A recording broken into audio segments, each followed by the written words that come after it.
প্রিয় চাকরিপ্রিয় ভাই বোনেরা, কাছে দূরে যে যেখানে বসে আজকের সার্কুলার সময়সূচি পরীক্ষার সময়সূচি বিষয়ক ভিডিওটি দেখছেন, সবাইকে জানাচ্ছি আন্তরিক বরবাদ শুভেচ্ছা। দেখতে পাচ্ছেন যে খাদ্য মন্ত্রণালয়ের বিভিন্ন পদের নিয়োগ বিজ্ঞপ্তি পরীক্ষার সময়সূচি প্রকাশ করেছে। পরীক্ষার তারিখ 29-30 নভেম্বর। চলো দেখা যাক যে স্থান এবং সময় এবং কখন কোন টাইমে তারা দেখেছে। দেখতে পাচ্ছেন যে গণপ্রজাতন্ত্রী বাংলাদেশ সরকারি কর্ম কমিশন সচিবালয়, আগারগাঁও, শেরেবাংলা নগর, ঢাকা 1207।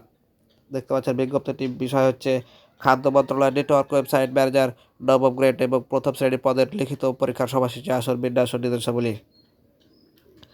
দেখতে পাচ্ছেন সকলের সংশ্লিষ্ট অবধির জন্য জানা যাচ্ছে যে খাদ্য মন্ত্রণালয় নেটওয়ার্ক ওয়েবসাইট ম্যানেজার বিজ্ঞপ্তি ক্রমিক নম্বর 10/27/2022 পদের প্রার্থীর 4 ঘন্টাব্যাপী লিখিত পরীক্ষার সময়সূচি, আসন বিন্যাস ও নির্দেশাবলী নিম্নে উল্লেখ করা হলো।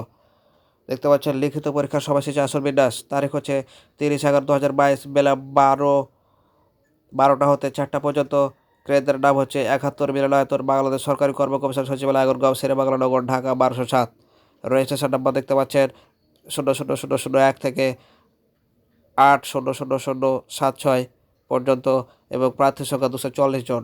লিখিত পরীক্ষা সম্বন্ধে জরুরি নির্দেশ বলে, লিখিত পরীক্ষার জন্য মনোনীত প্রার্থীদের নতুন করে কোনো প্রবেশপত্র প্রেরণ করা হবে না। অনলাইনে প্রাপ্ত প্রবেশপত্র নিয়ে লিখিত পরীক্ষায় উপস্থিত থাকতে হবে। প্রবেশপত্র হারিয়ে গেলে বা নষ্ট হয়ে গেলে কমিশনের ওয়েবসাইট লিঙ্কটা দেখতে পাচ্ছেন, টেলিটক বাংলাদেশ লিমিটেড ওয়েবসাইট, এতে থেকে ডাউনলোড করে সংগ্রহ করতে হবে। প্রবেশপত্র ব্যতীত করে প্রার্থী পরীক্ষা অংশগ্রহণ করতে পারবেন না। 3 নম্বর দেখতে পাচ্ছেন, পরীক্ষার নির্ধারিত সময়ের কমপক্ষে 15 মিনিট আগে পরীক্ষার্থীকে অংশগ্রহণ করতে হবে। পরীক্ষা শুরু হওয়ার 15 মিনিট পর কোনো প্রার্থীকে পরীক্ষা কক্ষে প্রবেশ করতে দেওয়া হবে না। পরীক্ষা শুরু হওয়ার 2 ঘন্টার কোনো প্রার্থী পরীক্ষা কক্ষ ত্যাগ করতে পারবেন না।